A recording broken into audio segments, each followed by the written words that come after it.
వచ్చే ఏడాది అక్టోబర్ 2వ తేదీ నాటికి రాష్ట్రంలోని డంప్ యార్డులో చెత్త మొత్తం తొలగిస్తామని మంత్రి నారాయణ ప్రకటించారు.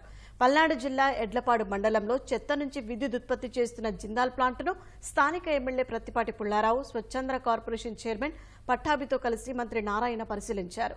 ప్లాంట్ నిర్వహణ, ఇతర వివరాలు అడిగి తెలుసుకున్నారు. చెత్త ద్వారా విద్యుత్ ఉత్పత్తి చేసేలా రాష్ట్రంలో మరో 2 ప్రాజెక్టులను త్వరలోనే ఏర్పాటు చేస్తామని మంత్రి నారాయణ ప్రకటించారు.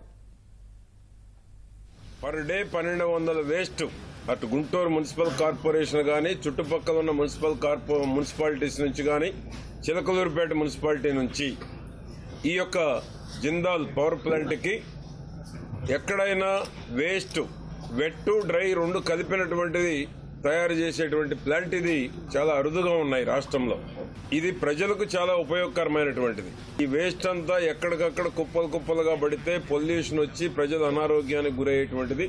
ప్రజలు అనారోగ్యానికి గురి కాకుండా మున్సిపల్ వేస్ట్ మొత్తం పర్ డే 1200 టన్నులు ఇక్కడ కన్జంప్షన్ చేసి పవర్ ప్రజలకు అవసరమైనటువంటి, పరిశ్రమలకు అవసరమైనటువంటి విద్యుత్తును తయారు చేసేటువంటి ప్లాంట్.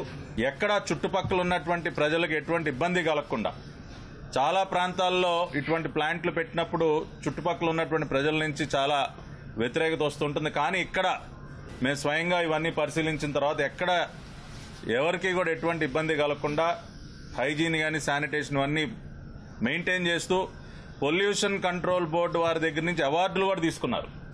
ఈరోజు ఇక్కడ పెట్టిన ఈ ప్లాంట్ల వల్ల, ఈరోజు గుంటూరులో పెట్టిన ఈ ప్లాంట్ తీసుకుంటే, ఈ ప్లాంట్ వల్ల విజయవాడ, గుంటూరు, మంగళగిరి, తాడేపల్లి, తెనాలి, బాపట్ల, నరసరావుపేట, చిలకలూరుపేట, సత్తినపల్లి ఈ మున్సిపాలిటీలో వచ్చే సాలిడ్ వేస్ట్ అంతా ఈ ప్లాంట్కి వస్తుంది. బర్న్ అయిపోతుంది. బర్న్ అయిపోయి మళ్ళీ ఎలక్ట్రిసిటీ ప్రొడ్యూస్ అవుతుంది. ఏదైనా మిగిలితే అది యాష్ రూపంలో వస్తుంది. దాంతో బ్రిక్స్ చేస్తున్నారు. మొత్తం మీద ఈ రాష్ట్రంలో రోజుకి 6890 టన్స్ మెట్రిక్ టన్స్ వేస్ట్ వస్తుంది. అంటే ఈ రాష్ట్రంలో ఇప్పుడు ప్రొడ్యూస్ అవుతున్న సాలిడ్ వేస్ట్లో 2 ప్లాంట్లు గతంలో తెలుగుదేశం ప్రభుత్వం పెట్టడం వల్ల 31% ఈ ప్లాంట్లకు వచ్చి బర్న్ అయిపోతుంది. త్వరలో కాకినాడ, నెల్లూరులో కూడా ప్లాంట్లు పెడుతున్నాం. ఈ 2 ప్లాంట్లు కూడా వస్తే 52%, అంటే 3600 టన్నులు ఈ ప్లాంట్కి వెళ్ళిపోతుంది. అదేవిధంగా కడప, కర్నూలు, అనంతపురం మధ్య ఒకటి పెట్టాలని ప్లాన్ చేస్తున్నాం. అది కానీ వర్కౌట్ అయితే దాదాపు 70% వేస్ట్ కంప్లీట్గా వేస్ట్ ఎనర్జీ ప్లాంట్లో పోతుంది. ఆ రోజు మేము ఆంధ్రప్రదేశ్లో ఈ ప్లాంట్లు పెట్టేటప్పటికి భారతదేశంలో కేవలం 3 ప్లాంట్లే ఉన్నాయి. ఆంధ్రప్రదేశ్లో 10 ప్లాంట్లు శాంక్షన్ చేశాం. అందులో 2 టేక్ ఆఫ్ అయినాయి. మిగతాయి గత ప్రభుత్వం వదిలేసింది.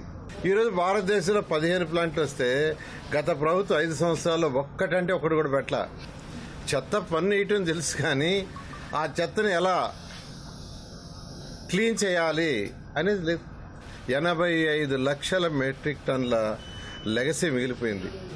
దాంట్లో 45 లక్షలు దాదాపు క్లియర్ చేశాం.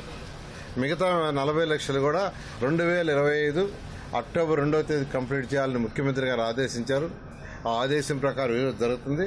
ఖచ్చితంగా అక్టోబర్ 2వ తేదీకి ఈ రాష్ట్రంలో ఏదైతే డంప్ యార్డ్స్ ఉన్నాయో దాంట్లో ఉన్న లెగసీ మొత్తాన్ని క్లీన్ చేస్తామని రాష్ట్ర ప్రజలకు మరొకసారి తెలియజేస్తున్నాను. రాష్ట్ర ప్రజలందరికీ ఒకటే చెప్పేది, చెత్త పన్నును తీసేసాం. ఖచ్చితంగా రాబోయే 3 సంవత్సరాల్లో ఈ రాష్ట్రంలో ఉన్న 123 మున్సిపాలిటీస్ అన్నింటిలో కూడా solid waste, liquid waste, drinking water, రోడ్లు, లైట్లు ఇవి ప్రతి ఒక్కరికి మినిమం కావాలి. వాటిని 100% పర్ఫెక్ట్ చేస్తామని రాష్ట్ర ప్రజలందరికీ తెలియజేస్తున్నాం.